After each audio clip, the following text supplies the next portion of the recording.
It is the Resistance Report for April 4th, 2017. Good evening. Tonight, the theme is contempt for public opinion and for law, and we can see it in a variety of ways.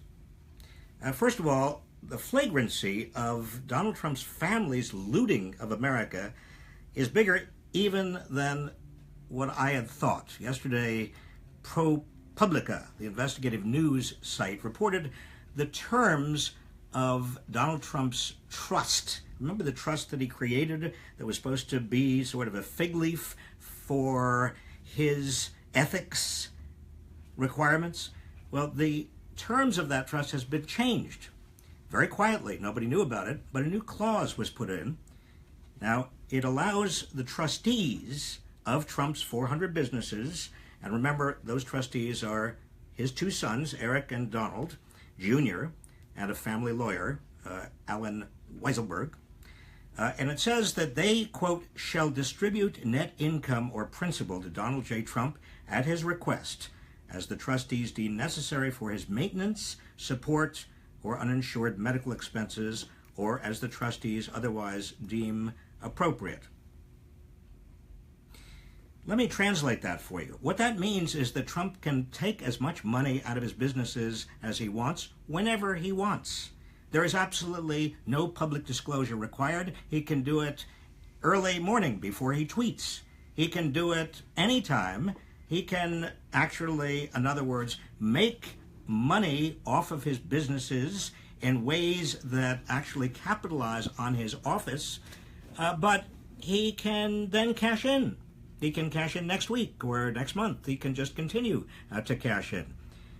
The trustees could sell a Trump-owned asset anywhere in the world and forward the proceeds to Trump's bank account without informing anybody. I mean, this is beyond outrageous. This actually obliterates any border between Trump's business and Trump's presidency, as if there was a border there anyway, but there was at least a figment of a border. But even before that, the director of the Office of Government Ethics, Walter Schaub, you may remember, called Trump's ethics arrangement, quote, wholly inadequate, saying that it failed to meet the standards that every president in the last 4 decades has met. Now there's absolutely no boundary at all. Now, the disclosure released Friday by Jared Kushner, who until recently ran the family's business, is now a top Trump advisor. It showed that he's now secured lines of credit, very big lines of credit, through 10 big banks, including Deutsche Bank, Bank of America, Citigroup. These give him a clear interest in the future of financial regulations with regard to bank financial regulations. I mean, there's a conflict of interest right there in front of him and in front of you. How is he going to decide or advise his father-in-law to decide on how much and whether to regulate the big banks that they, as a family business, depend on? The senior ethics lawyers in the Bush and Obama administrations point out that Jared Kushner and Ivanka Trump have so many potential conflicts of interest that even if they abide by ethics laws and past White House practices, they won't be able to advise the president on any of his top priorities, including trade, tax reform, and Wall Street deregulation. Now, just again, what we're trying to do in the Resistance Report is give you some connections, connect the dots. On Thursday, Chinese President Xi Jinping is going to be coming to the White House. Well, he's actually coming to Mar-a-Lago. He's not going to the White House. He's coming to the Mar-a-Lago version of the White House, which obviously gives Trump additional publicity. You can be there if you want. You only have to pay Donald Trump personally $200,000 to join Mar-a-Lago. You might be able to see the president of China. You might be able to talk to Donald Trump. Last year, by the way, the dues were $100,000, but since Trump became president, the dues doubled. because of all the visiting dignitaries that you and other members of Mar-a-Lago might have a chance to meet. It's very exciting. It's like a trip to, it's like a Disneyland on steroids, Mar-a-Lago. But there's something else, and that is Jared Kushner arranged this entire trip. The Chinese and the Chinese president have been working with Jared Kushner. They haven't been working with the State Department. Rex Tillerson is off doing something else. No, they've been working through Jared Kushner. And indeed, what they have been getting from Jared Kushner is the assurance, repeatedly, that Donald Trump is not going to recognize Taiwan. He's going to only stick to the one China policy that they were afraid initially that he might back away from. And in return for that, what has China done for the Trump organization? Well, it's done one very, very big thing. It has actually granted trademark protection to the Trump brand, which means that across China, with regard to resorts and hotels and all kinds of other things, that Trump brand is now worth billions and billions and billions of dollars. And Jared Kushner, obviously, he negotiated that, and that's great for the Trump family. Is it great for you? Is it great for America? It has nothing to do with your interest. It has nothing to do with America. Which brings us to the Neil Gorsuch for the Supreme Court saga. Now, we know how this saga is going to end. Democrats will filibuster. That's a good thing.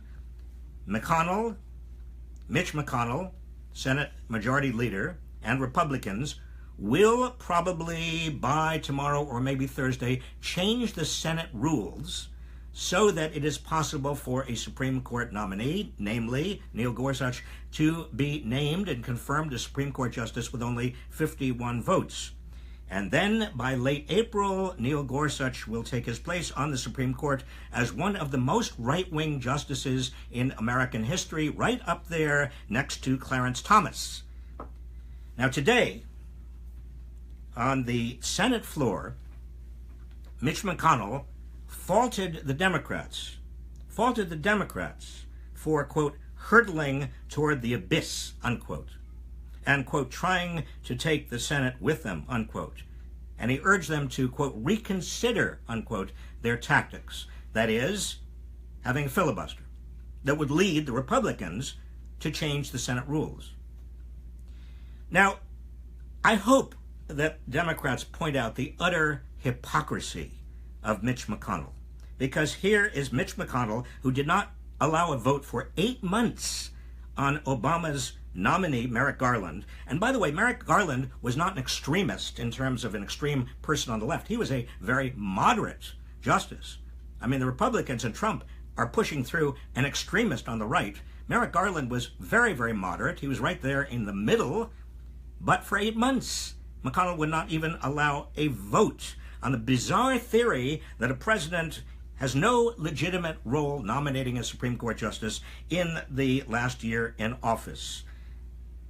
Now, after that, allowing a vote on the pick of somebody whose very legitimacy as president is under a fog of doubt, the FBI investigating whether his people colluded with the Russians to throw the election on his behalf, is the height of hubris.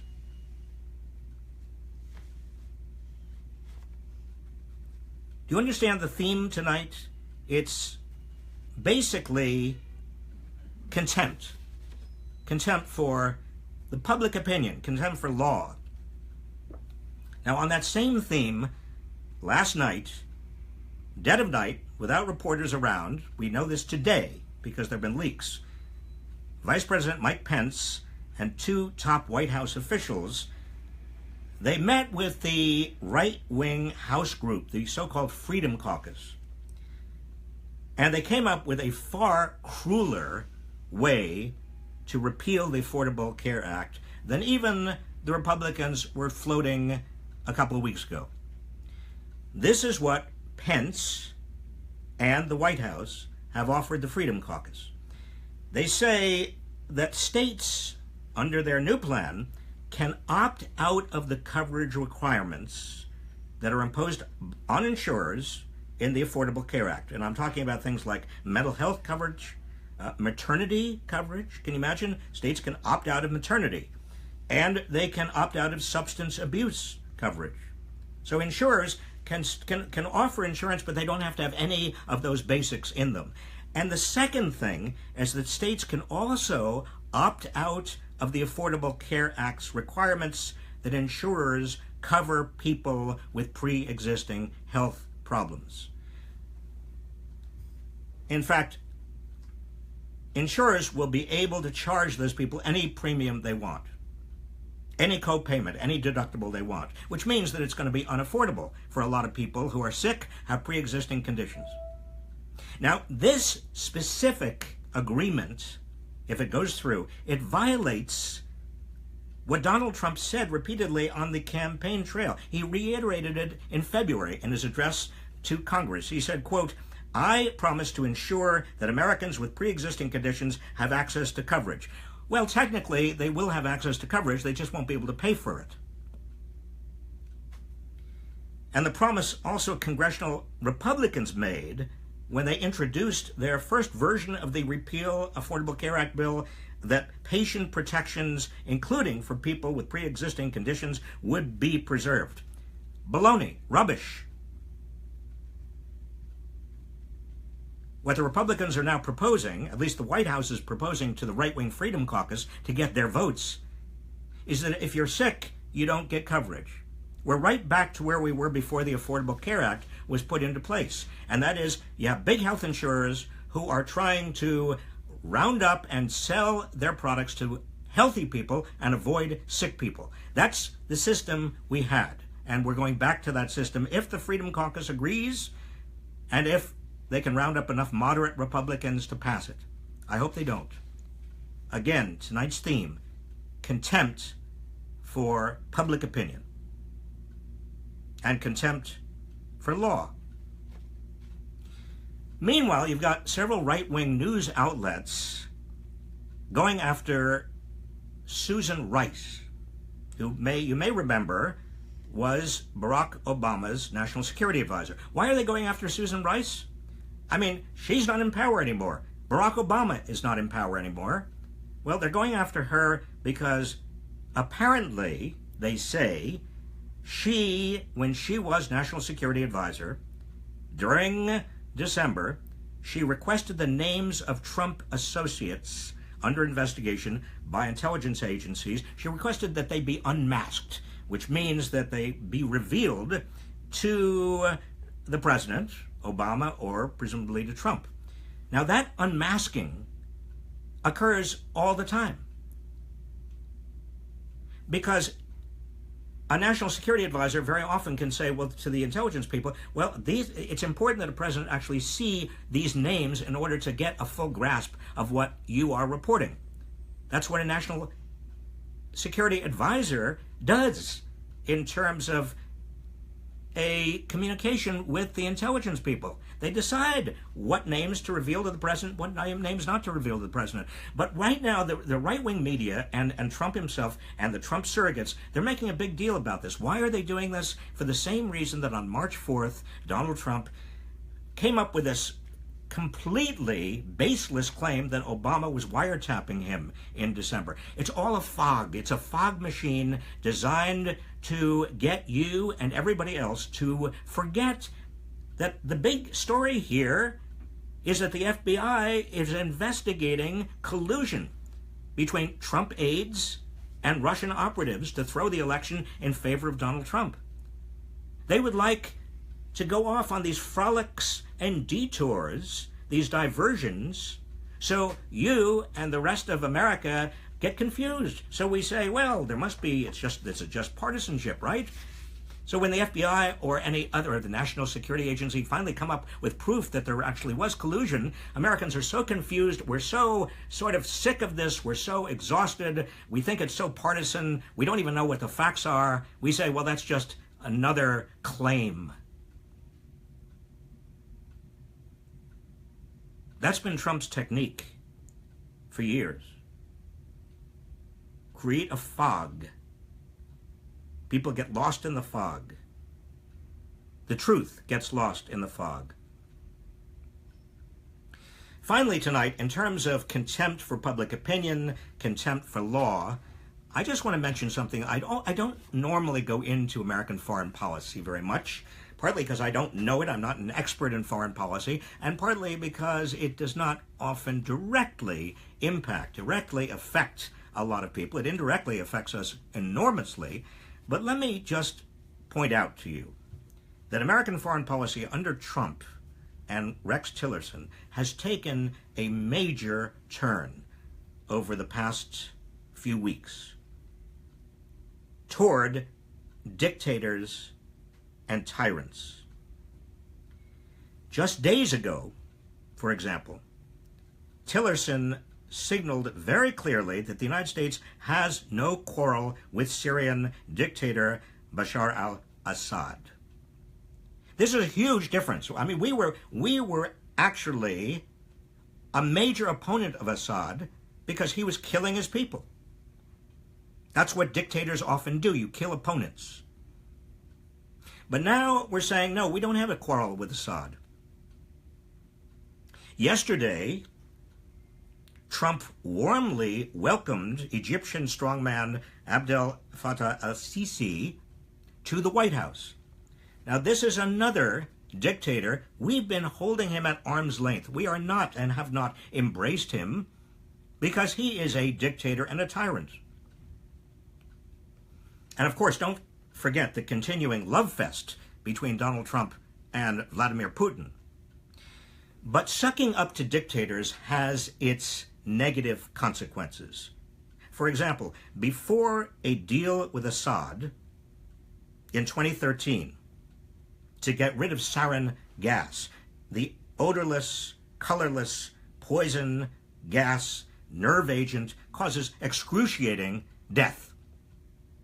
We had an agreement with him. We were being hardline, and we said, and we got him to agree to get rid of that. Well, 2 days after we, the United States, through Rex Tillerson, and obviously Donald Trump behind Rex Tillerson, signaled that we have no quarrel with Assad, what happens? Assad and his agents start using sarin again. Today, in the wake of Tillerson's remarks, Assad apparently dropped sarin gas on scores of people, including children, in the northwestern province of Idlib. Now, let me just say this, and say it as clearly as I possibly can. One of America's strongest influences around the world has been our moral authority, to the extent that we have it. Now, we don't always have it, and certainly I am the first to see and understand that we have given up a lot of moral authority in certain times in our history, but that is one of our basic claims to influence. But by courting dictators, Donald Trump seems intent on squandering whatever moral authority we have left. Again, contempt not only for public opinion in the United States, but contempt for the opinion of humanity.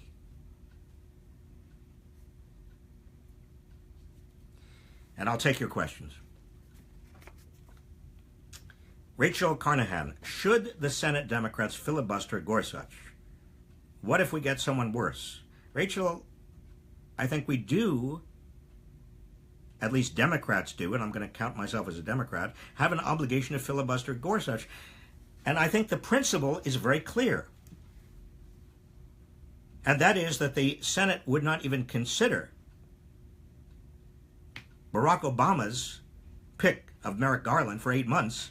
And so how can you actually vote on somebody who is the pick of a president who has such a big cloud of illegitimacy hanging over his head, at least until that cloud is gone, until the FBI investigation is over? Lee Coles, it seems likely that Mitch McConnell will make use of the nuclear option soon. Yes, the nuclear option is changing the Senate rules so that you can actually get a justice confirmed with only 51 votes. What do you see as the long-term ramifications of this rule change? Lee, the long-term ramification is simply this. And Republicans will have to live with this. If we have a Democratic president, when we do, and I hope we will as soon as possible, 2020 or maybe even before, it's possible. We'll talk about that sometime. So we have a Democratic president and we have a Democratic Senate. Well, when that happens, the Republicans are out of luck because the rule has been changed. It's now 51 votes. And hopefully we will have a Democratic Senate and a Democratic president who, at the very least, balance the Supreme Court. Hopefully will put on the court people who care about this country, not just the rule of law, but also care about bringing the Constitution up to date, applying its principles to today's problems, rather than somebody like Gorsuch who's an originalist. What does that mean? Originalist? You're going to go back and pretend that we're back in the 18th century? Lauren Graham, if Senate Democrats can't prevent Gorsuch from being confirmed, is there a way to remove a sitting justice of the Supreme Court? Well, Lauren, theoretically, you could impeach a justice of the Supreme Court if there are high crimes and misdemeanors, but I don't think there are, quite frankly.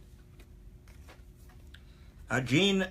Knowlton, could the Supreme Court take judicial notice and demand an independent investigation into Trump's tax returns and Russian ties? Jean, no. Donna Cunningham, which Senate Republicans, if any, could sway Congress to a more bipartisan review of Trump's dealings with Russia? Well, the lead is being taken right now by Lindsey Graham and also by John McCain. Those are the two Senate Republicans who are acting like statesmen and basically saying we have to have an independent commission. They're not quite going as far as to say a special prosecutor. I hope they do. But they are actually giving cover to other Senate Republicans who might also want to be statesmen. And we need statesmen, statespeople, I should say. Stacey Goodman. My congressman isn't having a town hall next week during congressional recess. I feel so frustrated. What can I do? Well, Stacey, let me just suggest to you that our invisible countdown videos, and we're posting them this week, are full of tips about what you can do. You can also go to indivisible,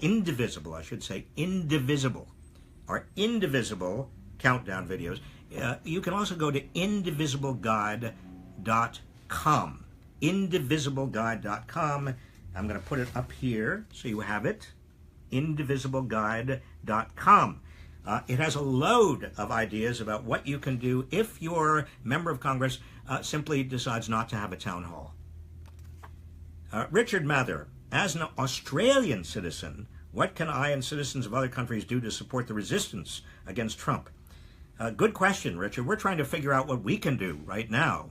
With a Republican Senate and a Republican House and conservatives dominating the Supreme Court and soon to have another 5-4 majority on the Supreme Court, Richard, just give us moral support and know that what you are seeing is not the America most of us believe in. And know that we know. And know that we are doing everything we possibly can. Joseph Falco, wouldn't a single-payer system lower healthcare costs, save money not only for consumers, but also for millions of corporations that are funding healthcare plans? Why do these corporations not have a louder voice? Joseph, first of all, you are right. A single-payer plan would be so much cheaper than what we now have, with private for-profit insurance companies trying to avoid sick people and going after healthy people. Can you imagine a healthcare system designed around avoiding sick people? We're paying 18% of our GDP, our whole national product, for healthcare, and we have the worst rates in terms of infant mortality, and we have our rate of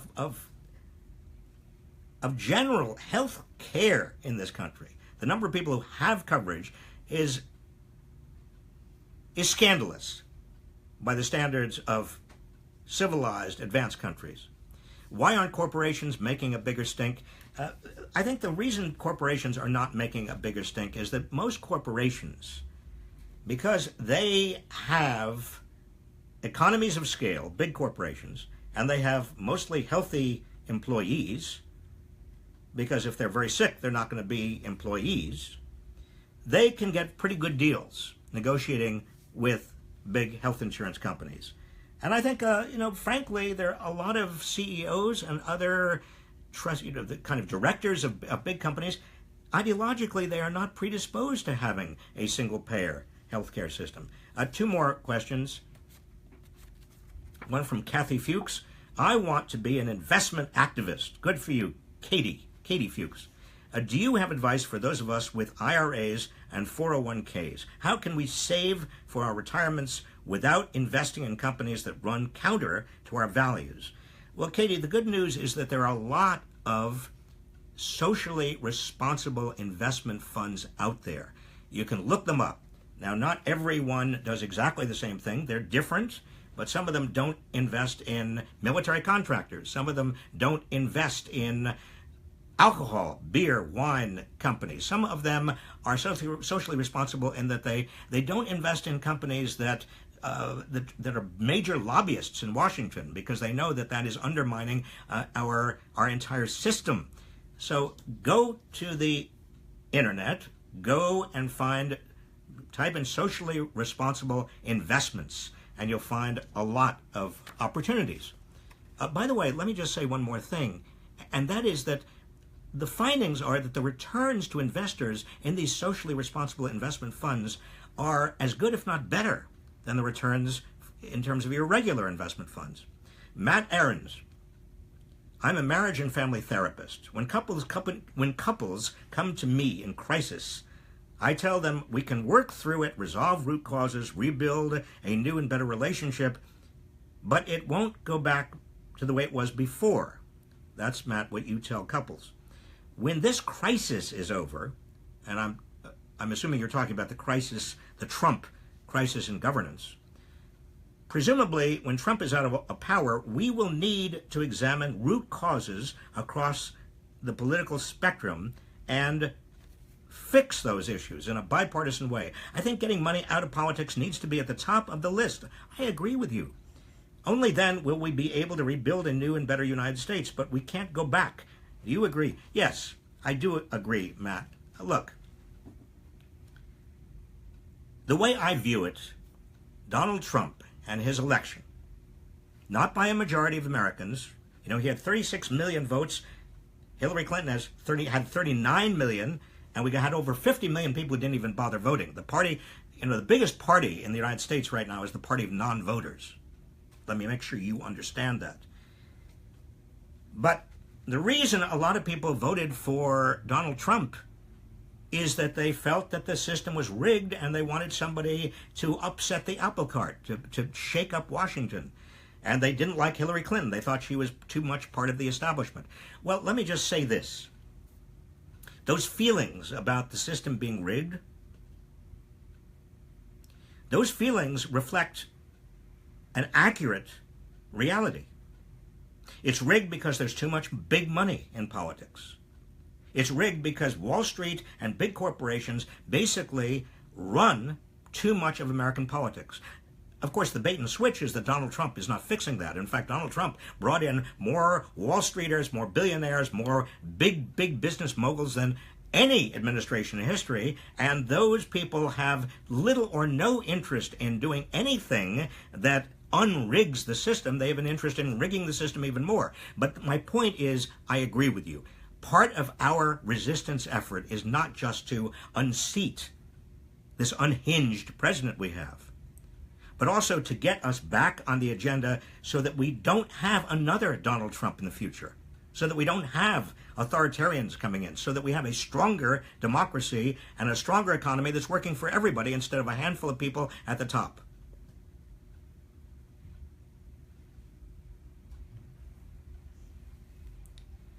That is the end of tonight's Resistance Report. I'll talk to you tomorrow.